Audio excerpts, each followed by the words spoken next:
శ్రీమాత్రే నమః. 171వ శ్లోకం. దక్షిణా దక్షిణారాధ్యా దరస్మేరముఖాంబుజా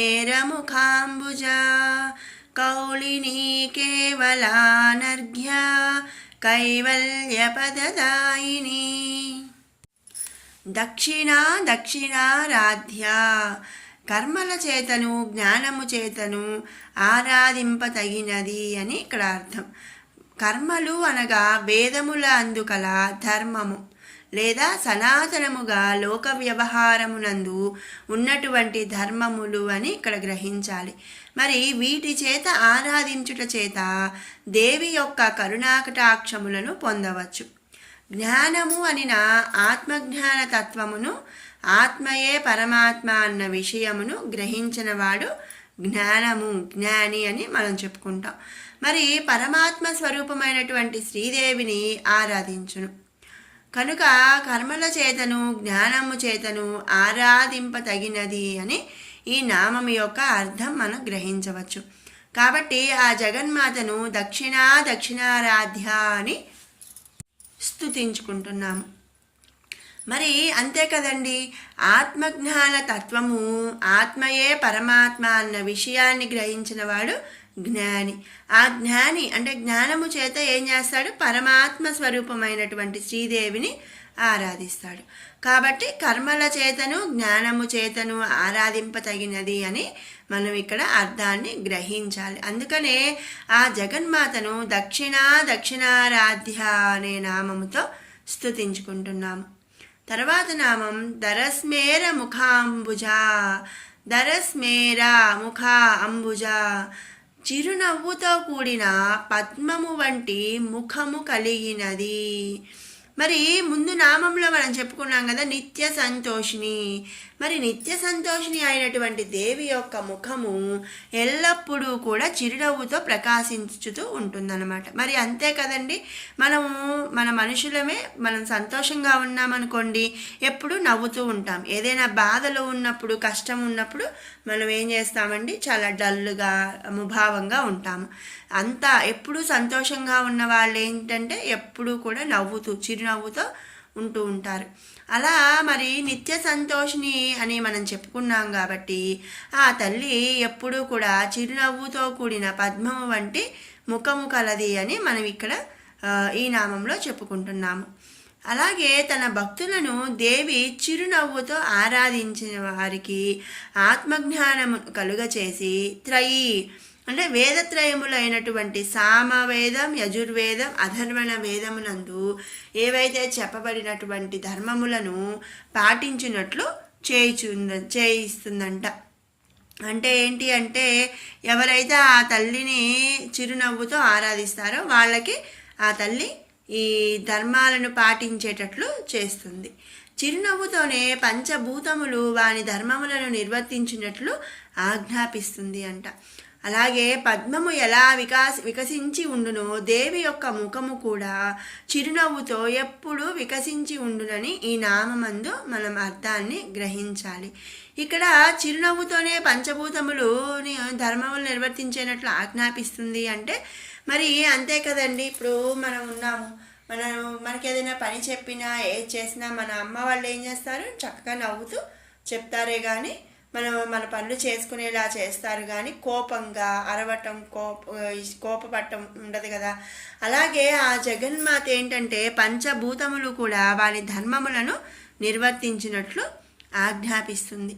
కాబట్టి ఆ జగన్మాత ఎల్లవేళలా కూడా చిరునవ్వుతో కూడిన పద్మము వంటి ముఖము కలదు. కాబట్టి దరస్మేర ముఖాంబుజ అనే నామంతో ఇక్కడ స్తుతించుకుంటున్నాము.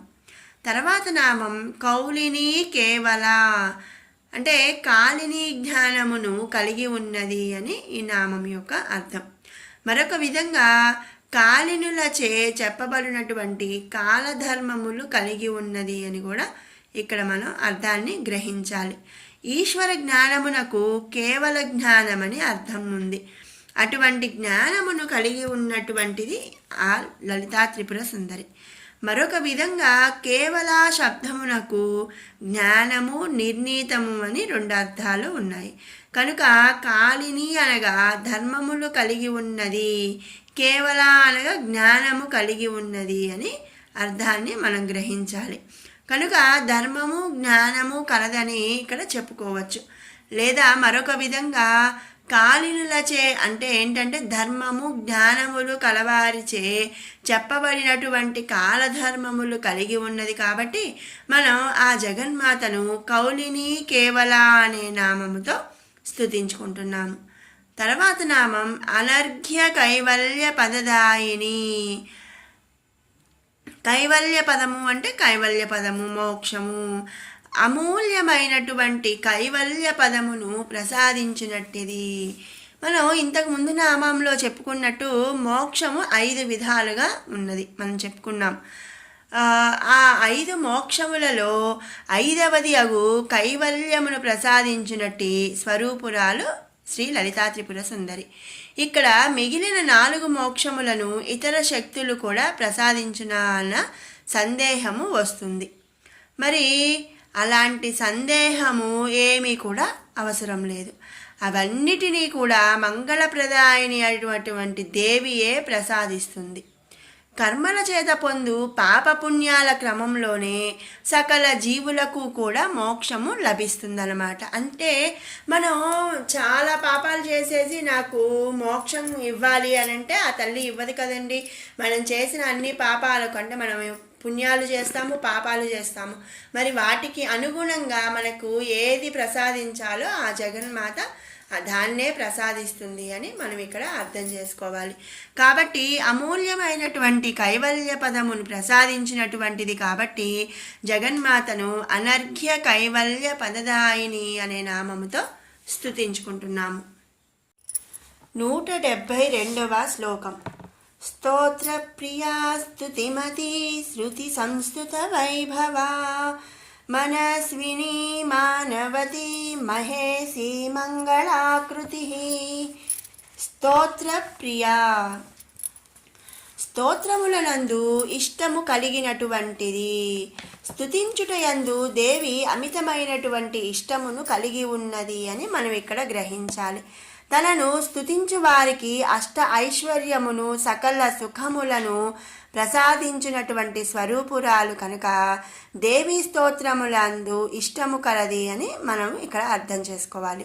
మరొక విధంగా సకల జగత్తుకు పరమాత్మ స్వరూపమును నిర్ధారించి చెప్పుచున్నటువంటి వేదముల అందు ఉన్నటువంటి దేవి యొక్క నామములను లీలలను స్తోత్రము చేయటందు ఇష్టము కలిగి ఉన్నది అని ఇక్కడ ఈ నామం యొక్క అర్థం మనం గ్రహించాలి. కాబట్టి ఆ జగన్మాతను స్తోత్రప్రియ అనే నామముతో స్తుతించుకుంటున్నాము. తర్వాత నామం స్తుతిమతి. స్తుతించుట చేత మతి జ్ఞానమనేది ఐశ్వర్యమును ప్రసాదించున్నది. దేవి మంగళప్రదాయిని భక్తవరదాయిని. ఈమెను ఆశ్రయించి ఆరాధించుట చేత జ్ఞానమనే ఐశ్వర్యము సిద్ధిస్తుంది అని ఇక్కడ మనం గ్రహించాలి. ఇహమందు భోగభాగ్యములను సిరి సంపదలను ఐశ్వర్యముగా భావించే జీవులకు పరమునందు జ్ఞానమే సకల ఐశ్వర్యము. మరి అటువంటి ఐశ్వర్యము దేవిని స్తుతించుట చేతనే పొందగలరన్నమాట.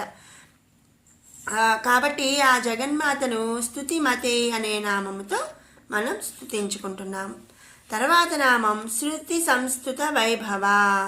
స్తుతింపబడినటువంటి వైభవమును కలిగి ఉన్నటువంటిది.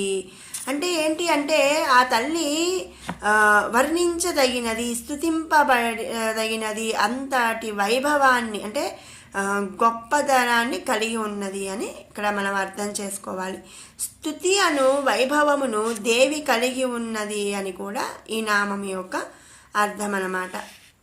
మరి సమస్త జగత్తునకు కూడా ఆధారభూతమైనటువంటి దేవి ఇతర శక్తుల చేత ఆరాధించబడుతున్నది. ఆ ఆరాధన చేత వైభవమును పొందుచున్నది. మరొక విధంగా వేదములయందు, శృతులయందు, ఉపనిషత్తుల అందు, అలాగే పురాణముల అందును కీర్తింపబడినటువంటి పరమాత్మ స్వరూపమును వైభవమును కలిగి ఉన్నది అని ఈ నామం యొక్క మరొక అర్థం గ్రహించాలి. కాబట్టి ఆ జగన్మాతను మనం శృతి సంస్థుత వైభవ అనే నామముతో స్తుతించుకుంటున్నాము. తర్వాత నామం మనస్విని. తనకు మాత్రమే ఆధీనమగునటువంటి మనస్సు కలిగి ఉన్నటువంటిది. దేవి యొక్క మనసు స్వతంత్రమైనది. దేవి చేతను బంధింపబడినటువంటిది, తనకు మాత్రమే ఆధీనమై ఉండునటువంటిది అని ఇక్కడ మనం అర్థం చేసుకోవాలి. అంటే ఏంటి అంటే ఆ జగన్మాత యొక్క మనసు దేనితో కూడా బంధింపబడదు. అంటే మోహము చేత, మాయ చేత, ఇలా అజ్ఞానం చేత, దేని చేత కూడా బంధింపబడదనమాట. తనకు తాను మాత్రమే ఆధీనమై ఉంటుంది. కాబట్టి ఆ జగన్మాతను మనస్విని అనే నామముతో స్తుతించుకుంటున్నాము. తర్వాత నామం మానవతి. గొప్ప అభిమానమును కలిగి ఉన్నటువంటిది అని అర్థం అన్నమాట. దేవి సర్వశక్తులందు అత్యుత్తమమైనటువంటి శక్తి కనుక తన అందు తనకు అభిమానమును కలిగి ఉన్నటువంటిది అని ఇక్కడ అర్థం. అందుకనే ఆ జగన్మాతను మనం మానవతి అనే నామముతో స్తుతించుకుంటున్నాము. తర్వాత నామం మహేసి.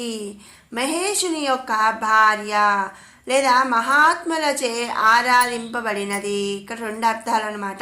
మహేషుని యొక్క భార్య అని చెప్పుకోవచ్చు, అలాగే మహాత్ములచే ఆరాధింపతగినది అని మనం చెప్పుకోవచ్చు. కాబట్టి ఆ జగన్మాతను మహేసి అనే నామంతో ఇక్కడ స్తుతించుకుంటున్నాం. తర్వాత నామం మంగళాకృతి. శుభకర స్వరూపురాలు. ఆకృతి అంటే స్వరూపం, మంగళ అంటే శుభకరం, మంగళకరమైనటువంటి స్వరూపమును కలిగి ఉన్నటువంటిది అని మనం ఇక్కడ గ్రహించాలి. మరొక విధంగా తన భక్తులకు మంగళము అంటే ఏంటి అంటే శుభములను ప్రసాదించినటువంటి స్వరూపురాలు. కాబట్టి ఆ జగన్మాతను మంగళాకృతి అనే నామముతో మనం స్తుతించుకుంటున్నాం. మరి విన్నారు కదండి 171, 172 శ్లోకాల యొక్క వివరణ. ఇప్పుడు 169 నుంచి 172 వరకు కూడా 2 సార్లు పారాయణ చేసుకుందాం.